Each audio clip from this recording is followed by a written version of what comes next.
Nationally syndicated radio talk show host and friend Neal Boortz and another friend, Georgia Congressman John Lunder, have joined forces to take on two of America's biggest enemy, the IRS and our current tax system.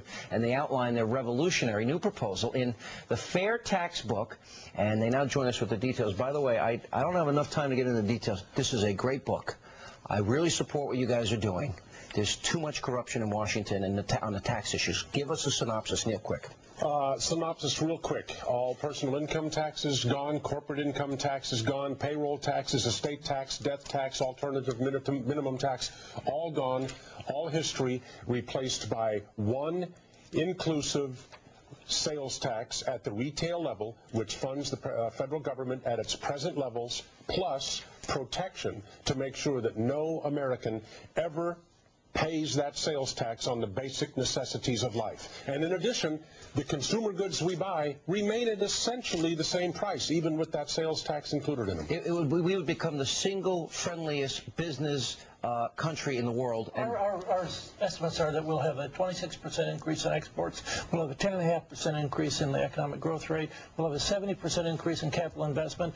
We know that real wages increase in exact correspondence with capital investments. We will be the only country that can sell goods and services into a global economy with no tax component in the price system. Currently, 22% of what you spend is the embedded cost of the IRS at retail. You guys did so much good research in this book, and you lay it out so well, and you have a question, answer, and objection section, which is great. Some people say it's the best part of the book. I think it was great. Yeah. You give a history of taxation in the IRS and the income tax.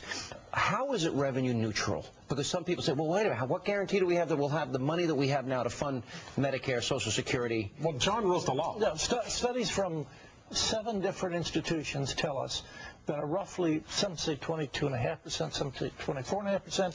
Currently, 33% of what you earn you give to Uncle Sam. Under our plan, 23% of what you spend you give to Uncle Sam. And it's revenue neutral. It'll raise the same amount of money.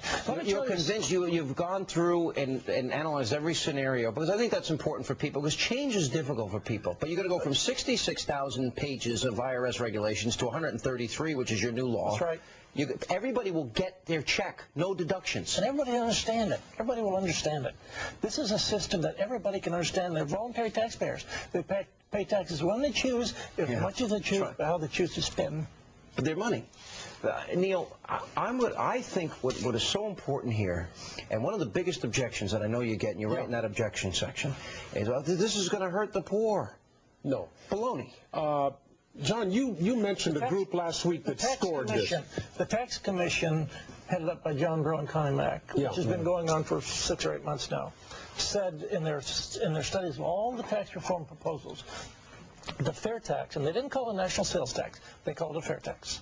They said the fair tax is the only tax that totally untaxes the poor. That's the key. The poor pay, they get a free ride totally across the board at the federal level under this plan. I want you to explain this to the audience, because I've read this. I actually read it cover to cover twice, and look, you can see here. You messed it up pretty good, I messed it up pretty good. You can look there at all my markings. Torn pages out. I did, but I read it. There you go. See, but I read it twice. I want you, because I believe in this idea, and I like this book, and I want to see this law get passed. What I want you to explain to this audience is we can really get rid of the IRS. We can. Eliminate the income tax. Absolutely. And bring in as much money to the government as we presently can. Absolutely. I'm convinced, more so having read your book, having been a supporter before your book.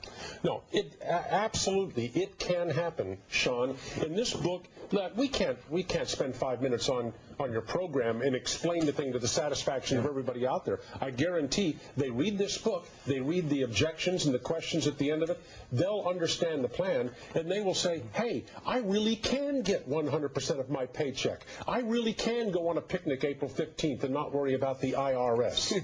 I really can invest my money without any tax consequences. If they read the book, they'll know it can be done, and the bill is before Congress. Congressman Linder wrote it. It's before the Congress right now, and all we need is for the people to say, let's go with it. We have 600,000 volunteers of Americans for Fair Taxation. Your viewers can... 54 sponsors. 54 last year. We have 37 now. We're building to 54. Your viewers can go to fairtax.org, become one of those volunteers, go from 600,000 to 6 million, we will overwhelm Washington. One of the critics is Bruce Bartlett, and I wanted to give you a chance to respond to that, because as you know, he's conservative. He was written about this plan in the National Review, hardly the bastion of liberalism. And he has said Americans would be taxed on, among other things, all medical care, purchases of new homes, and services provided by state and local governments if your bill became law. That's correct. But let me say that we're already paying those. Government services cost you 26% the embedded cost of the IRS in government services today. Healthcare, 25% of healthcare is the embedded cost of the IRS. They're currently paying it anyway. We're going to pay it again. But you've got to say government ought to not pick winners and losers. If we're going to tax goods, we ought to tax services. But wouldn't this mean somebody who has higher medical costs is then going to see higher, They do today. Taxes? 26% of their health care costs today represent the embedded costs of the IRS. They're doing it today.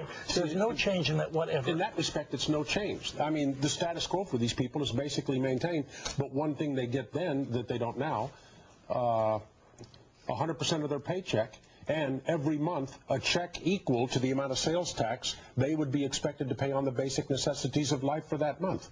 There are no losers under this plan, except the lobbyists on K Street in Washington, D.C. The people who have worked for the Finance Committee, the Ways and Means Committee, the Joint Tax Committee, who have made a living gaming the current system, they hate it. This book shows that there is a better way, guys. It's interesting, it's informative, and I hope a lot of people get behind it. It's a great book. Sean, thank you very much. Just out today. Good to see you guys. And coming up next, the Dutch teen held in the disappearance of Natalie Holloway.